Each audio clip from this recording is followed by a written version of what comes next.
आपल्याला लक्षात ठेवायची गोष्ट म्हणजे दोषांचा कन्सेप्ट. होतं काय, तुम्ही आता टी व्ही पाहत असाल नाही का, टी व्ही पाहताना ती जाहिरात असते एक, तर लहान मूल काय म्हणतं की काय करावं, थंडी आहे, सगळी मुलं आजारी आहेत, त्यामुळे मला खेळायला काही कोणी येत नाही, नाही का असं म्हणतात. मग ती नर्स म्हणजे ॲप्रन घातलेली म्हणून नर्स म्हणायची, नाही तर डॉक्टर असेल एखादं, आपल्याला काय माहिती. ती येते, थंडीने काही होत नाही, थंडी तिथे जंतू असतात त्याच्याने त्रास होतो. आता थंडीने त्रास होतो का जंतूने त्रास होतो हा मोठा प्रॉब्लेम आहे नाही का. कशाने का होईना पण त्रास होतो ही वस्तुस्थिती आहे. तर आपल्याला महत्त्वाची गोष्ट म्हणजे ज्या गोष्टीने आपल्याला त्रास होतो तो पहिला आहार विहार आहे की नाही, आणि त्याच्यानंतर मग बाहेरच्या गोष्टी.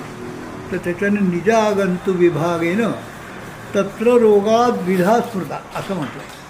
निज आणि आगंतु हे दोन भाग स्वतंत्र केलेले आहेत. आगंतु भागामध्ये आपण एक बघितलं की डास चावला तर तो आगंतू असतो, काही लागलं तर तो आगंतू असतो, हाड मोडलं ते आगंतू असतं नाही. हे आगंतूमध्ये पुष्कळ गोष्टी त्याने इन्क्लूड केल्या आहेत, परंतु त्या गोष्टींचं प्रत्यक्ष अनुभव कोणाला नसल्यामुळे आपण काही ते म्हणू शकत नाही. ये भूत, पहिल्यांदा भूत हे आगंतू आहे असं त्यांचं म्हणणं आहे. आणि भूताविषंग, भूतोन्माद किंवा याबद्दल आपल्या ग्रंथांमध्ये खूप जोरात खूप दिलेले आहे, प्रयत्न केलेला आहे द्यायचा. भूत किंवा तुमचं हे ग्रह ज्याला म्हणतो आपण, ते लहान मुलांची चिकित्सा आपल्या आयुर्वेदात जास्त चांगली आहे असं सांगितलं जातं, पण त्याचं कारण ते ग्रह आहेत. आता ग्रह या शब्दाचा जर विचार केला तर घेणे, उचलणे, लागणे असा अर्थ आहे. याचाच अर्थ ग्रह, याचा अर्थ इन्फेक्शन, बाहेरचं आलेलं इन्फेक्शन असा जरी विचार केला तरी त्याप्रमाणे त्याची जी लक्षणं असतात ती लक्षणं आपल्याला त्याच्यात दिसतात. हे इन्फेक्शनचं लक्षण आहे, हे बाहेरचं बाहेरच इन्फेक्शन आहे, अमुका ढमुका असं पण म्हणतो ना, तशा प्रकारचे ती इन्फेक्शन्स आहेत लहान मुलांची, 9 प्रकारची, नवग्रह असं त्याने सांगितलेलं आहे. आता नवग्रह हे इन्फेक्शन आहे आणि त्याची स्वतंत्र लक्षणं आहेत, त्याची स्वतंत्र प्रत्येक ग्रहाची नवीन चिकित्सा आहे. सुश्रुत उत्तरस्थान अध्याय 27 ते 37 याच्यामध्ये 10 अध्याय त्याच्यात खर्च केलेले आहेत, म्हणजे वाया घालवलेले नाहीत. म्हणजे काही ना काही त्याचा अनुभव त्यांना आला असला पाहिजे म्हणून इतक्या जोरात ते सांगतात. आता हा प्रश्नच निघाला आहे म्हणून पुरा करतो, नाही तर मग आपण नेहमीसारखं अतिसाराकडे वळू. तर पहिल्यांदा त्याची सुरुवात कशी झाली असं म्हणून त्याची जी गोष्ट त्याने सांगितलेली ती अशी की कुठला तरी त्या आज जशा मारामाऱ्या होतात सगळीकडे, राक्षस आहे, देव आहे, त्याच्यानंतर आणखी बाकीचेही प्राणी निरनिळ्या प्रकारचे, ज्यांना क्रोध आहे ते दुसऱ्याची गोष्ट हडप करू म्हणतात, दुसऱ्यांना त्रास देऊ म्हणतात नाही का. अशा प्रकारे काही माणसं राक्षस म्हणून आहेतच सगळीकडे. समजा ते असो का नसो, त्यावेळेलासुद्धा म्हणजे काही सृष्टीच्या सुरुवातीच्या काळामध्ये सुद्धा निरनिळ्या प्रकारचे राक्षस असले पाहिजे आणि त्याच्यात होते असं उल्लेख पुराणांमध्ये आहे. पुराण आपण सत्य मानतो. ते राक्षस, त्याच्यात तो तारकासूर नावाचा जो राक्षस होता त्याने तपश्चर्या केली आणि भगवान शिवांकडून वर मागितला ब्रह्मदेवाकडून. आणि तो काय मागितला किंवा भगवान शिव यांचा जो मुलगा होईल त्याच्याकडून माझा मृत्यू व्हावा. आता हे त्याला माहिती आहे, कारण वर्षानुवर्ष हे महाराज महादेव हे समाधीतच असतात, त्याच्यामुळे मग लग्न होणं, त्याच्यानंतर मूल होणं वगैरे या गोष्टी अशक्य आहे असं धरून तो त्याने वर मागितला. पण त्याच्या दैवयोगाने ते महादेवांचं लग्नही झालं पार्वतीशी आणि मुलगाही झाला कार्तिक स्वामी. पण तो जो कार्तिक स्वामी आहे त्याच्याकडून याचा मृत्यू व्हायचा होता, म्हणून तो आपले सगळे राक्षस निरनिराळ्या रूपामध्ये तिथे पाठवायचा आणि त्याला त्रास द्यायचा किंवा त्याला त्याचा मृत्यू घडवून आणण्यासाठी प्रयत्न करायचा.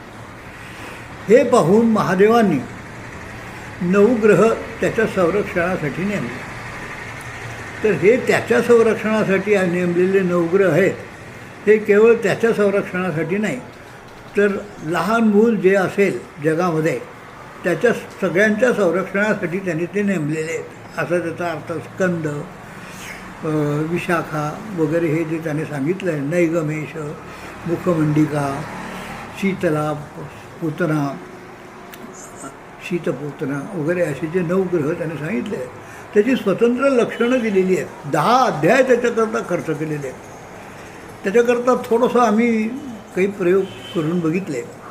ते असे की लहान मुलांना अतिसार झाला तर त्याच्यात त्याने ठराविक ग्रहाच्या याच्यामध्ये, आणि औषधंही तशी ती आपल्या ओळखीची किंवा परिचयाची असतात.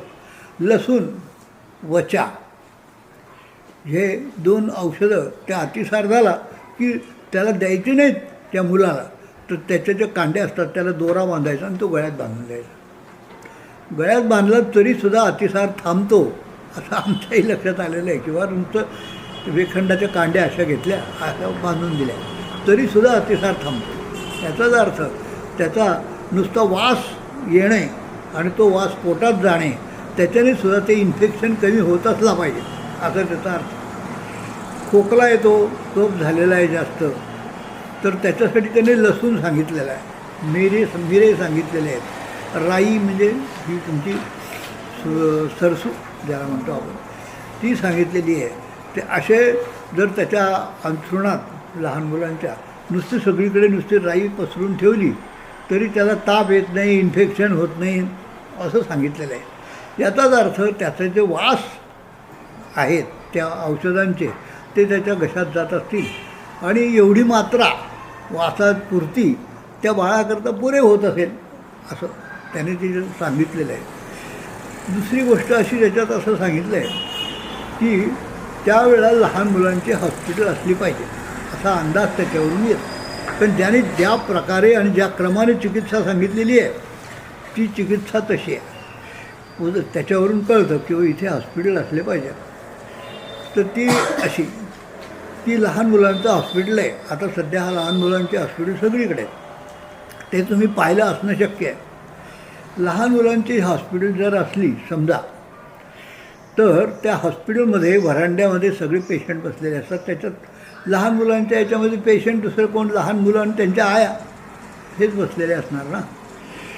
तर ती जी नर्स किंवा परिचारिका ज्याला आपण म्हणतो ती तिथे येते, त्या लहान मुलाला घेते आईच्या मांडीवरून, पण त्याच्या अगोदर स्वस्ती मंत्र म्हणते. स्वस्ती न इंद्र वृद्धाश्रावा स्वस्ती, त्याच्या डोक्यावर हात ठेवून, आणि तोपर्यंत त्याच्या डोक्यावर हात ठेवून मंत्र ती घेऊन जाते त्याला आईच्या मांडीवरून. आईच्या मांडीवरून मूल जात नाही आणि जात नाही त्याच्यामुळे रडतो फार. तर तिने घेतल्यावर तो रडत नाही बाळ, तर ते बाळ त्याच्या बरोबर तिच्याबरोबर आतमध्ये जातं आणि त्याच्यानंतर नुसतं जातं असं नव्हे, तर त्याला ही जी मी सांगतो ती चिकित्सा सगळी केली जाते. एक पहिल्या दालनामध्ये त्याने सांगितलं आहे विशिष्ट प्रकारचं सिद्ध तूप दिलं जातं. एक खोली आहे, तिच्यामध्ये व्यवस्था आहे, टेबल टाकलेलं आहे, त्याच्यामध्ये त्या बाळाला झोपवलं जातं आणि त्याला ते विशिष्ट प्रकारे सिद्ध तूप प्रत्येक ग्रहासाठी निराळ्या औषधांनी सिद्ध केलेलं, आणि ते जर लक्षात घेतलं आपण तर सध्याच्या हे जे इन्फेक्शन निरनिराळ्या प्रकारचे व्हायरस इन्फेक्शन्स वगैरे जे आहेत ते त्याच्यात बरोबर बसू शकतील असं आहे. आता आपण इतका प्रयोग नाही केला, पण थोडं आम्ही करून बघितलं, ते पाहिलं आहे, सांगितलं. तर त्याच्यामध्ये ते जे इन्फेक्शन आहे अशा प्रकारचे तर ते कमी व्हावं म्हणून ते विशिष्ट प्रकारचं तूप सिद्ध करून अर्धा चमचा तूप ते बाळ ते पितं. म्हणजे त्या पातळ करून ती परिचारिका त्याला पाजते, तरी ते रडत नाही, पितं मुकाटाने. म्हणजे काय त्याचं कौशल्य असेल, त्या नर्सचं कौशल्य आहे का मग तो डोक्यावर हात ठेवून स्वस्तिमंत्र म्हणतात त्याचं कौशल्य आहे, काहीतरी आहे की त्याचा परिणाम म्हणून ते बाळ रडत नाही. दुसऱ्या याच्यामध्ये दुसऱ्या रूममध्ये नंतर नेलं जाईल. म्हणजे हॉस्पिटल केवढं मोठं असलं पाहिजे लहान मुलांचं असं त्याच्यावरून लक्षात येतं. दुसऱ्या याच्यामध्ये विशिष्ट प्रकारचे औषधांनी सिद्ध केलेलं तेल सगळ्या अंगाला त्याला लावलं जातं. ते दुसऱ्या याच्यामध्ये ते लावलं गेलं की मग ते तिसऱ्या खोलीमध्ये नेलं जातं आणि त्याला उद्वर्तन केलं जातं. उद्वर्तनाची जी काही आहे नुसता, त्याच्यानंतर घोड्याचे केस, त्याचे हे चूर्ण किंवा हे बाकीचे जे काही नागकेशर आहे, तालीसादी आहे, तालीपत्र आहे, या अशा सगळ्या औषधांचं एकत्र करून ते चूर्ण तयार असतं. ते सगळे त्या तेलावर सगळ्या अंगाला त्याचं लावतात. एवढं चालू असतानाही ते बाळ रडत नाही. त्याने एकदा त्याचं हे बघितलं ते बरोबर त्याचं लक्षणं, तर मग ते लगेच लक्षात येतं. त्याच्यानंतर एक हंडी असते वर टांगलेली, तिच्यामध्ये कोमट असा काढा असतो, जसं अभिषेक पात्र असतं तसं. खाली काहीतरी काडी किंवा काहीतरी कळ असते, असं फिरवलं की त्याचा काढा त्याच्या डोक्यावर पडेल. अशा पद्धतीने तो काढा त्याच्या डोक्यावर हळूहळू खाली परात त्याच्यात त्याला बसवलेलं आणि वरून तो काढा पडतो आहे आणि ते सगळं धुतलं जातं आहे. आंघोळ कोमट कोमट काढा निरनिळ्या प्रकारचा, आणि तो काढा प्रत्येक ग्रहाचा निळा, अशा पद्धतीने त्याने ते बसवलेलं आहे. त्याच्यानंतर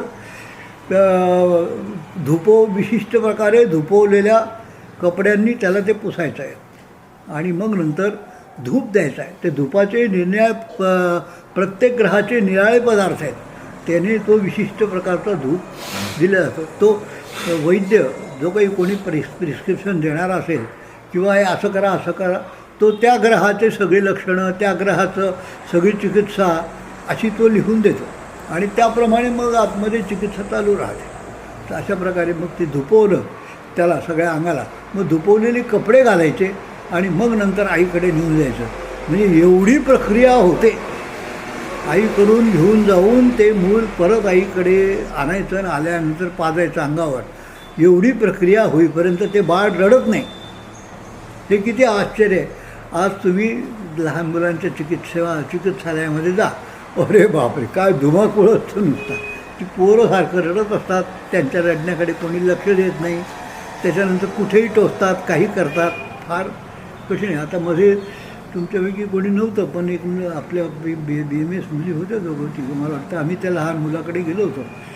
इथे एक लहान मूल होतं आणि त्याला दर तासाला टोचायचं आणि त्याचं रक्त काढून त्या शुगर पाहायची आणि मग नंतर ट्रीटमेंट सुरू करायची, द्यायची.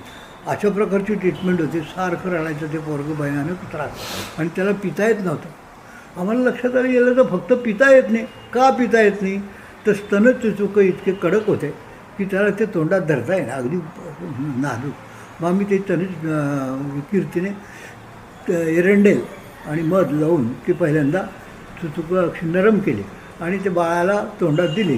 तोंडात दिल्याबरोबर ते लगेच चाटायला लागलं, चोखायला लागलं आणि त्याचा सगळाच प्रश्न सुटला. इतका सोपा प्रश्न सोडण्यासाठी इतके इन्व्हेस्टिगेशन, ह्याला हे झालं असेल का, हे टोच, त्याला ते झाले असेल का, ते टोच, असं सारखं त्याला केलं जातं आणि त्याच्या रडण्याकडे लक्ष दिलं जात नाही. तो त्रास होतो. आपण जर समोर उभं राहिलं तर आपल्याला कळकळून येतं, पण त्या नर्स वगैरे इतक्या स्टील हार्टेड झालेल्या असतात की त्यांना त्याच्याबद्दल ते रडतात बिडतात त्याच्याबद्दल काही वाटत नाही किंवा त्याला त्रास होतो याच्यासुद्धाबद्दलच काही वाटत नाही. ते पहिल्या किंवा दुसऱ्या दिवशी किंवा तिसऱ्या दिवशी त्याला ती कावीळ झालेली असते आणि त्या अल्ट्राव्हायलेटच्या पेटीमध्ये उलटे ठेवतात आणि ते नाक शेकलं जातं जोरात. त्रास भयानक होतो, पण तरी त्याच्याकडे ते काढून बरोबर. आणि विशेष म्हणजे आईकडून काढून देतात. आईकडे असेपर्यंत बाळ एकदम शांत असतं. आईकडून बळजबरीने काढून नेलं तर ते शांत कसं राहील.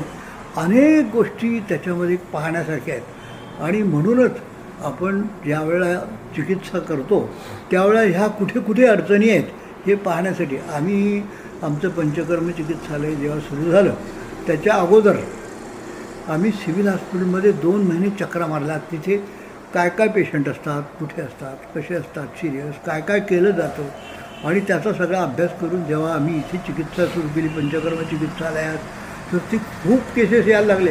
रोजचं सिव्हिल हॉस्पिटलमध्ये 750 लोक चिकित्सा घेत होते. आमच्या पंचकर्म चिकित्सालयामध्ये 600, म्हणजे सिव्हिल हॉस्पिटलनं आमच्या याच्यात आयुर्वेदिक दवाखान्यामध्ये म्युन्सिपाल्टीमध्ये जागा उरत नव्हती मागे इतर पुढाऱ्यांना किंवा यांना फिरायला. अशी परिस्थिती निर्माण झाली. इतकी गर्दी असायची आणि इकडे 35 बेड भरलेलं ते पंचकर्म चिकित्सालय तिथे आहे नगर परिषदेमध्ये. कोणाला जर वाटलं तर ते जाऊन पाहू शकता तुम्ही. तर ते अशा पद्धतीने आपल्याला करता येतं, हे महत्त्वाचं. तर त्यावेळेला हे सांगायचा उद्देश होता की त्यावेळेला लहान मुलांची चिकित्सा कशी काळजीपूर्वक केली जात असे, त्याचं हे उदाहरण आहे.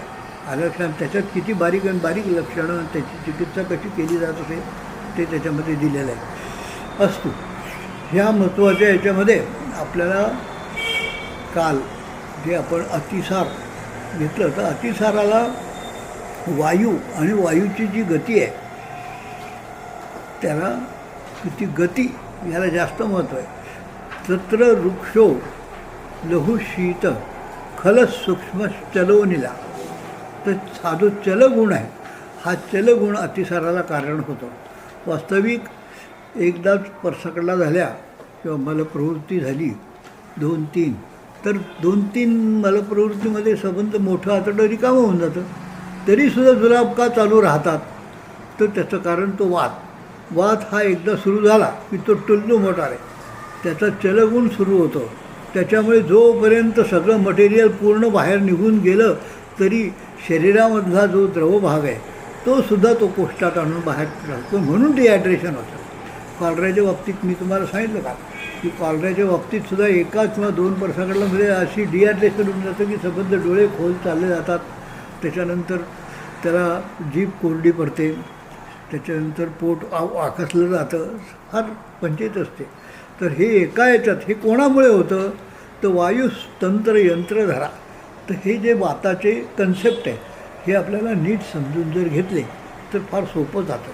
म्हणजे आपल्याला कळत नाही किंवा हे कशामुळे झालं आलं, तर ते वातामुळे झालं. इन्फेक्शन असं जर धरलं तर ते पुष्कळ प्रयोग उलटे सुलटे करतात आणि त्याच्याने ते थांबत नाही आणि मग सलाईन बिलाईन देत राहावं लागतं.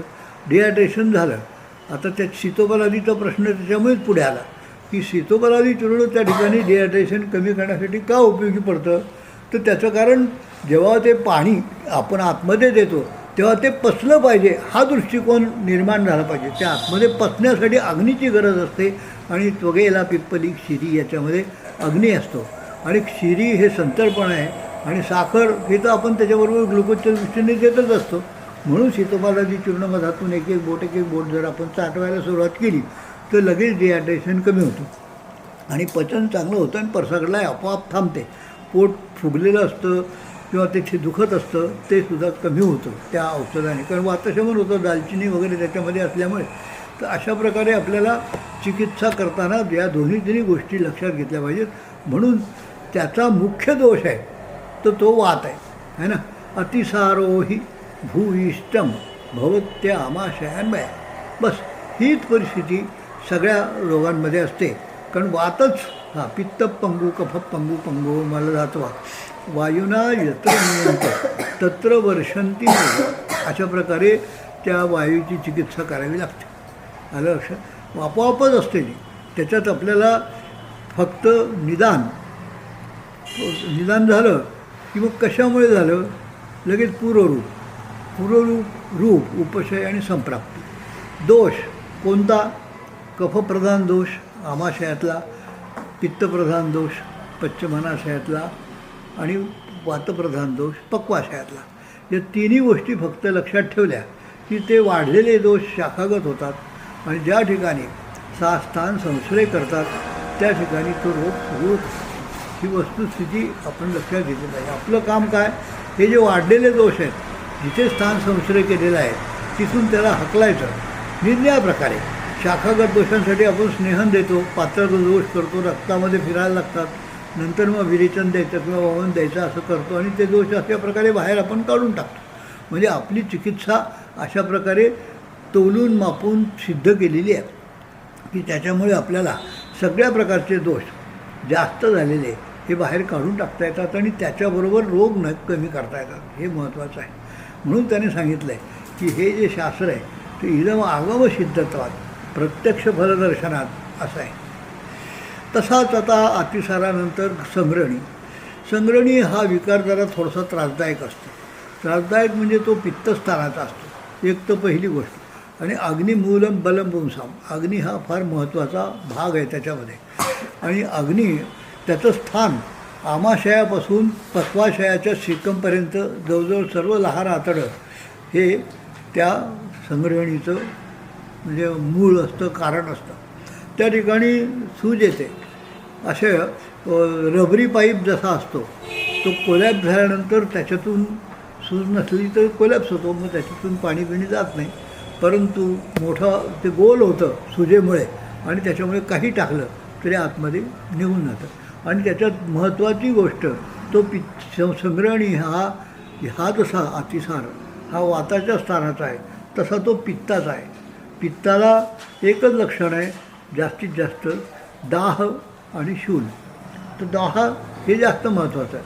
तर दाह हे लक्षण असलं की पित्तवृद्धी जास्त वाढायची. झालेली पित्तवृद्धी किती प्रमाणात वाढलेली आहे तर ते पित्तसारखं बाहेर गेलं पाहिजे अशी व्यवस्था करून जर समजा आपण त्याची चिकित्सा संग्रहणीची केली तर त्याचा उपयोग होतो. उदाहरणार्थ कुटजोती सारे असं म्हटलं, अतिसाराला कुटज. पण तक्रम ग्रहण्याम, तक्र हे ग्रहणीला सांगितलेलं आहे. तर तक्र का, तर तक्र असं की ते अग्निवर्धकसुद्धा आहे आणि थंडसुद्धा आहे. दोन्ही वेळा जर समजा आपण तक्र दिलं तर हळूहळू पचनाला सुरुवात होते. आम्लत्वामुळे पचन सुधारतं. त्या कषाय रसामुळे आतड्याची ताकद सुधारते आणि हळूहळू ती आव तिथून निघून जाते. त्याच्यानंतर सूज कमी होते, दाह कमी होतो. म्हणून तक्रम ग्रहण्याम असं आहे. तर ग्रहणीला औषधं तशी खूप आहेत, पण ती औषधं देताना ह्याच्यात उपयोग झाला पाहिजे. आमचे नृसिंहाचार्य बागेवाडीकर म्हणून होते, तुम्हाला नाव ऐकून कदाचित असेल, आयुर्वेद पत्रिकेत त्यांचे लेख येत असेल, सोलापूरचे. त्याग्रस्त संग्रहणी बरं करण्यात आणि उदर बरं करण्यात सगळ्यात महत्त्वाची व्यक्ती होती. त्यांचा सगळीकडे बोलबाला त्या दृष्टीने होता. तर ते सुवर्ण परपटी अशा वेळेला देत असतात. सुवर्ण परपटी ही शोधन केल्यावर म्हणजे ज्याप्रमाणे आपण वासाघृत देतो, आता वासाघृत दिल्यानंतर पित्तविरेचनही होतं आणि हे कमी होतं. तसं कल्याणक घृत किंवा वासाघृत असं दिलं तर ते स्नेहन होतं. आणि स्नेहन केल्यानंतर मग जर विरेचन दिलं तर बऱ्याच मोठ्या प्रमाणात पित्त निघून जातं. मग जोपर्यंत नवीन पित्त बनत नाही तोपर्यंत ती जागा भरून येण्यासाठी आणि सूज कमी होण्यासाठी वेळ मिळतो. आणि अशा वेळेला ती सुवर्ण परपटी ते देतात. ते सुवर्ण परपटीमध्ये सुवर्ण परपटी आणि त्याच्या जोडीला शृंगभस्म, सीतोफलाची चूर्ण आणि बाभूळ असतं ना माहिती ना, बब्बूल त्याचं चूर्ण असं पुष्पानुचूर्णही काही वेळा वापरलं जातं. त्याच्यामध्ये मुस्ता वगैरे लोध्र, धायटी असे जे महत्त्वाचे जे पाणी कमी करणारे पित्तशामक असे औषधं आहेत ते त्याच्यामध्ये वापरले जातात.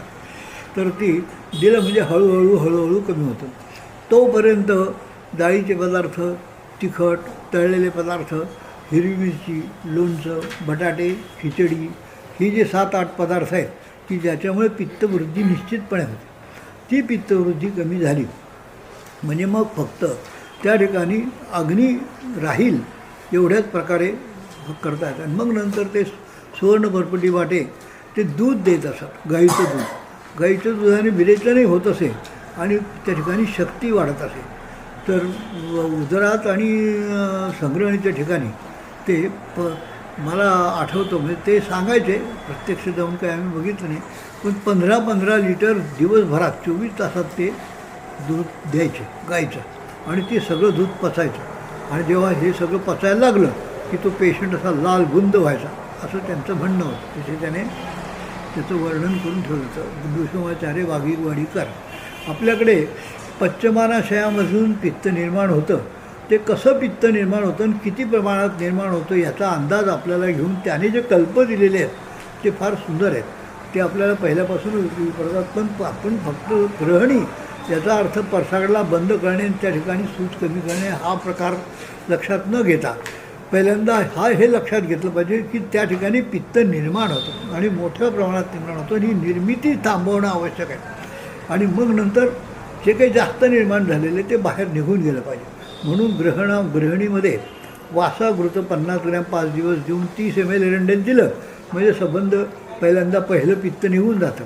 आणि मग नंतर वटशृंग, मुस्ता, नागकेशर, धायटी, लोध्र, पुडा हे सगळ्या वनस्पती ज्या आहेत त्याने सांगितलेल्या त्या सगळ्या वनस्पतींचा काढा, चूर्ण वगैरे असं आपण देतो आणि त्याच्याने हळूहळू ते आतडं कमी होतं. त्या संग्रहणीमध्येच हा कोलायटिस धरतात लोक, पण खरं म्हणजे कोलायटिस हा वातस्थानातला आहे हे मी तुम्हाला सांगितलं परवा. किंवा तो याचा न्यू जर्सीचा जो अभिमन्यू पाटील आहे त्याला इथे आम्ही अमेरिकेहून बोलवून 4 बस्ती दिले तर त्याच्यात त्याला बरं वाटलं याचं कारण आम्ही पक्वाशयामध्ये बस्ती दिली आणि पक्वाशयात ते 6 फूट आतडं खराब होतं.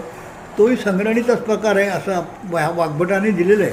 कारण त्याने सांगितलं आहे की जीर्ण संग्रहणी असा एक प्रकार त्याच्यामध्ये त्याने दाखवला आहे आणि त्याच्यात जीर्ण प्रवाहिका असंही त्याने सांगितलं की प्रवाहिका ती त्याने संग्रहणीमध्ये धरली आहे. अशा प्रकारे 2-3 लक्षणं इकडे तिकडे झालेली आहेत. पण ठीक आहे, आपल्याला पश्चिमानाशयाचा विकार म्हणजे संग्रहणी आणि पक्वाशयचा विकार म्हणजे प्रवाहिका असं पण प्रवाहन त्या ठिकाणी कफ येऊन साठतो त्याच्याने ते असं होतं तर तो पूर्णपणे बरा झाला.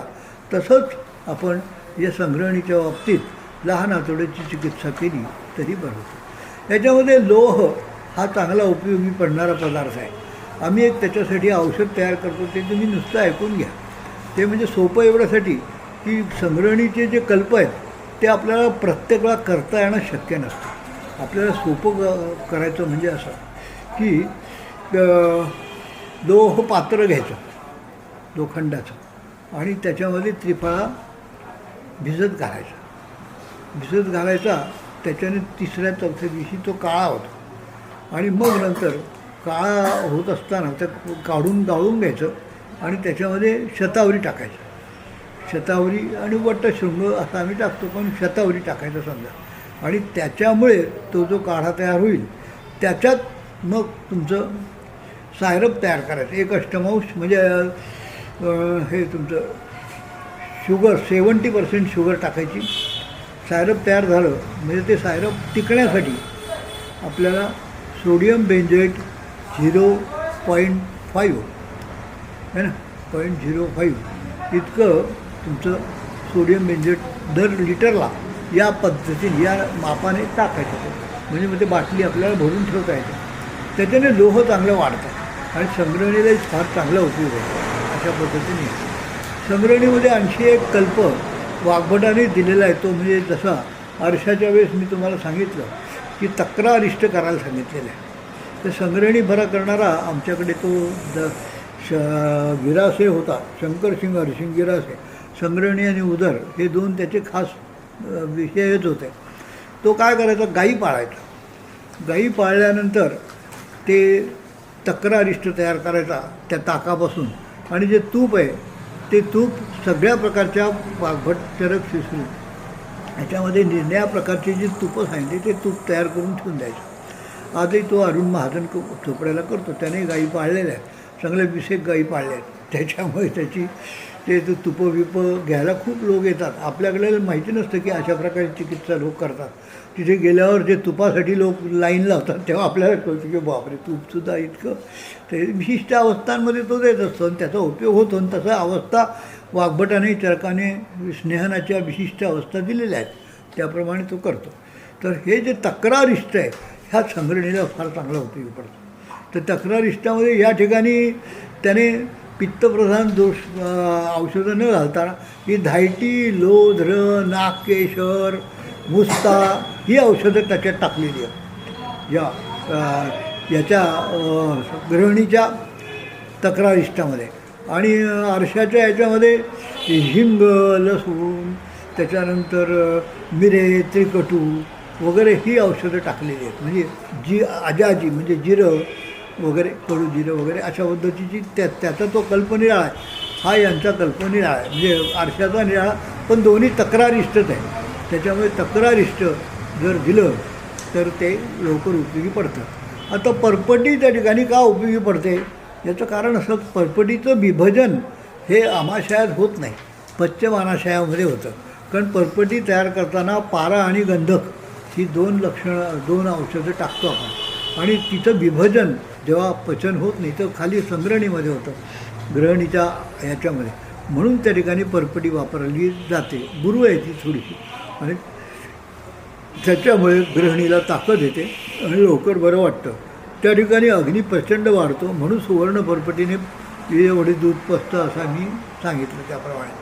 तर त्याच्यासाठी तक्रारिष्ट हे जेवण झाल्यानंतर दोन्ही वेळात 4-4 चमचे, 8-8 चमचे दुधाला ज्या पेशंटच्या कपॅसिटीप्रमाणे आपण द्यायचं. त्याच्यानंतर अगदी महत्त्वाची गोष्ट की गृहिणी बरेच दिवस राहते, आणि बरेच दिवस राहिल्यानंतर त्याच्यात रक्त वगैरे खूप कमी होतं, रक्त ते भरून आणायला पाहिजे. त्याच्याकरता काही रसायनं आपल्या याच्यामध्ये सांगितलेली आहेत. त्याच्यात आवळा हा हे रसायन आहे. ते आवळा रसायन तयार करताना सुद्धा ते लोखंडाच्या भांड्यात आवळ्याचं ते हे टाकायचं चूर्ण, आणि ते काळं झालं की मग त्याचं सायरप तयार करायचं, आणि ते सायरप थोडं थोडं दिलं म्हणजे आणायचे लोह मोठ्या प्रमाणात आतमध्ये जातं. त्याच्यामध्ये औषधांमध्ये सुवर्णमाक्षिक हे औषध त्याच्यावर चांगलं उपयोगी पडतं, कारण सुवर्णमाक्षिक पित्तशामकही आहे आणि रक्तवर्धकही आहे. तो सुवर्णमाक्षिक, शृंग, मंडूर भस्म, शृंग तुमचं हे त्रिभंग भस्म आणि सुवर्ण राजवंगेश्वर ह्या सगळ्या एकत्र करून जर आपण पुड्या बिड्या तयार करून दिल्या तर संग्रहणीला सगळ्यात चांगला उपयोगी पडतो. संग्रहणी हा तसा किचकट रोग आहे, काही थोडं खाण्यात आलं का लगेच गडबड होते. त्याच्यामुळे तोंडावर जरा जास्त झाकण ठेवावं लागतं, कंट्रोल ठेवावं लागतं, किंवा हे खाऊ नको, ते खाऊ नको, हे जास्त सांगावं लागतं. इतर रोगांकरता एवढं पथ्य पाळायची गरज नसते. फक्त जो ज्या रसामुळे ते झालेलं आहे तेवढा रस कमी केला तरी चालतो. पण संग्रहणीला सगळंच पचनावरच अवलंबून असल्यामुळे, पित्तामुळे, त्यामुळे पित्ताचं सगळी खाणं तेच खावंसं वाटतं पेशंटला. मग ते भज्या बिज्या दिसल्या की तो सोडतो का? बटाटे वडे भज्या आणतो आणि मग म्हणतो की आज चुकून खाल्लं गेलं. आता खाताना लक्षात नाही आलं, त्रास होता, सांगितलेलं आहे तरीसुद्धा म्हणतो चुकून खाल्लं गेलं. आणि मग ले लुटिया भाग जंगल में एकदा दोनदा खाल्लं की 4-5-6 वेळा परसाकडलं होते, आणि खाल्ल्याबरोबर होते, लगेच सेन्सेशन होतं. कारण त्या ठिकाणी इरिटेशन असतं ना, सगळं क्षोभ निर्माण होतो आणि लगेच त्याचा जुलाब होतात. तर या गोष्टी संग्रहणीच्या बाबतीत फार महत्त्वाच्या आहेत, लक्षात ठेवायला पाहिजे. संग्रहणीला काही लोक स्प्रू वगैरे असं नाव देऊन ते निराळा त्याचा प्रकार करायचा प्रयत्न केलेला आहे, परंतु तसा आपल्या ह्याच्यात नाही. आपल्या ह्याच्यामध्ये आमाशय, पश्चिमानाशय, पक्वाशय हा पश्चिमानाशयाचा रोग आहे. तिथे असलेलं पित्त वाढतं आणि म्हणून तो होतो, आणि पित्त कमी करण्याची चिंता त्याचं ते कफाचं संग्रहणी, पित्ताचं संग्रहणी असं जरी केलेलं असलं तरी त्या ठिकाणी तो कफदोष तिथे येतो, आणि वातवृद्धी शूलामुळे तर असतेच. या दोन्ही गोष्टी लक्षात घेतल्या तर संप्राप्तीच्या दृष्टीने आपल्याला चिकित्सा करताना सोपं जातं. दुसरं काही तेलाचा उपयोग बस्तीसाठी, मात्रा बस्तीसाठी वगैरे असं आपण करतो. त्याचाही उपयोग अनुलोमनासाठी होतो, आणि त्याला अस्वस्थपणा वाटतो, शूल वाटतो, दाह वाटतो, या तिन्ही गोष्टी जास्त चांगल्या उपयोगी पडतात बस्तीला. संग्रहणीच्या बाबतीत संग्रहणीचे पेशंट आत्ता कमी झालेले आहेत, पण तरी अजून आहेत. पूर्वी पेशंट फार असेल तर हाणायचे लोक भरपूर, 6-6, 7-7 पुरणाच्या गोळ्या एकदम खाऊन जायचे. अशी 10-10, 12-12 लाडू खाताना मी स्वतः बघितलेले. ते हाणतच होते, मग त्यामुळे त्याचा त्रास व्हायचा.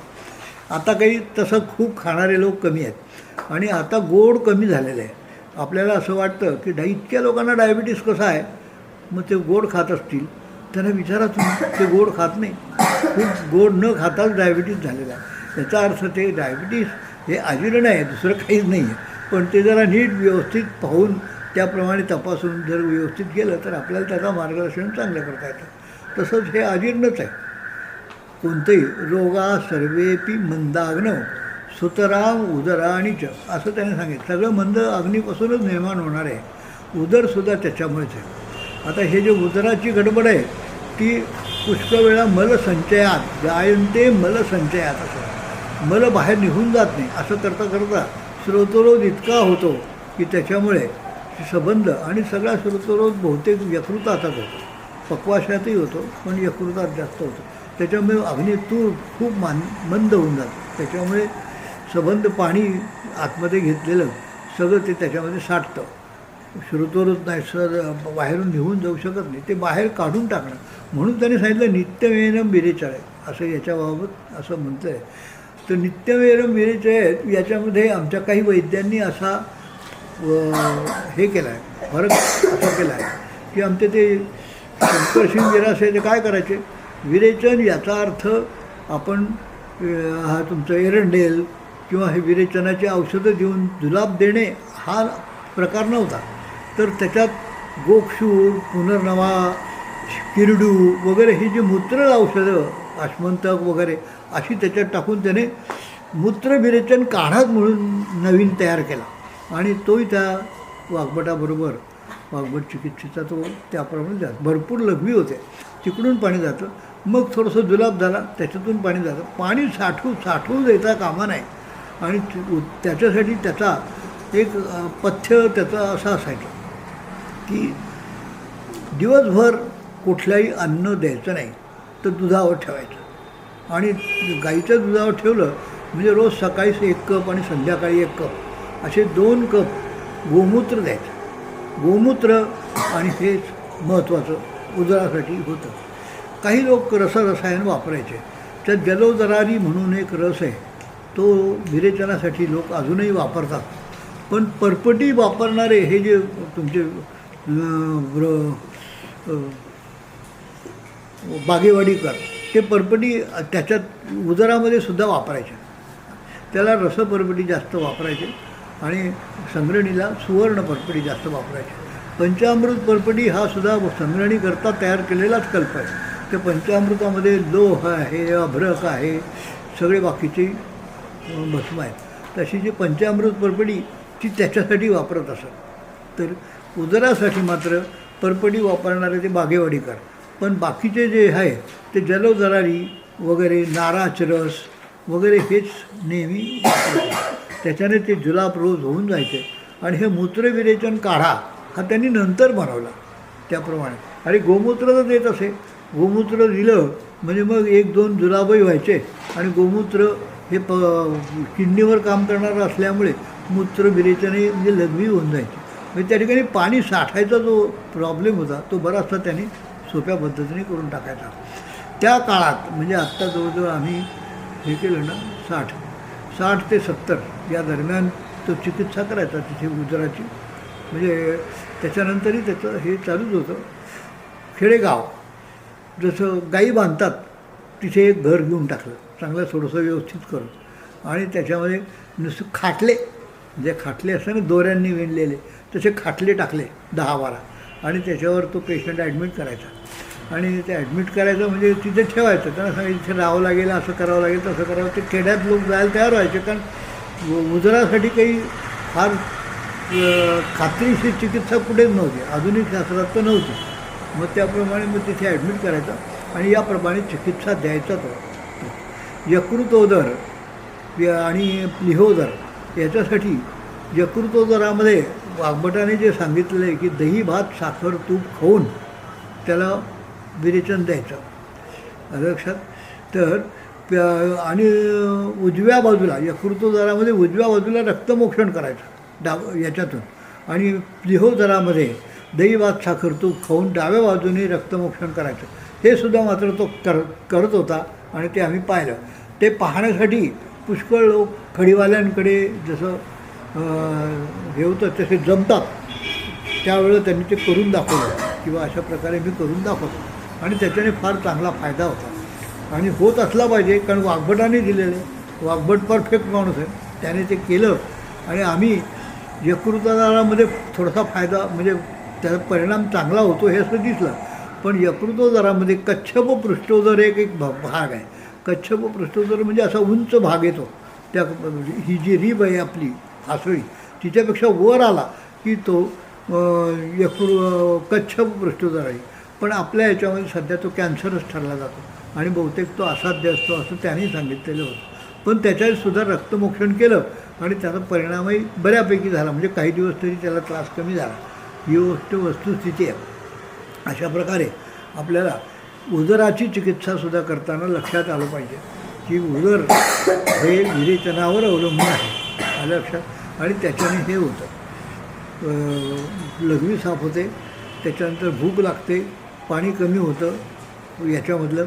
वरून पाणी काढायची जी तंत्र आहे ते वाघभटाने सुद्धा सांगितलेलं आहे, परंतु ते फार क्वचित वेळा काढायचं आहे. आणि त्याच्यानंतर सध्या नाभीच्या खाली आपण पाणी वगैरे काढतो, पण एकदा पाणी काढलं तर ते परत पाणी साठतं. ते पाणी बाहेर निघून गेलं पाहिजे, जुलाबा वाटे आणि लघवी वाटे.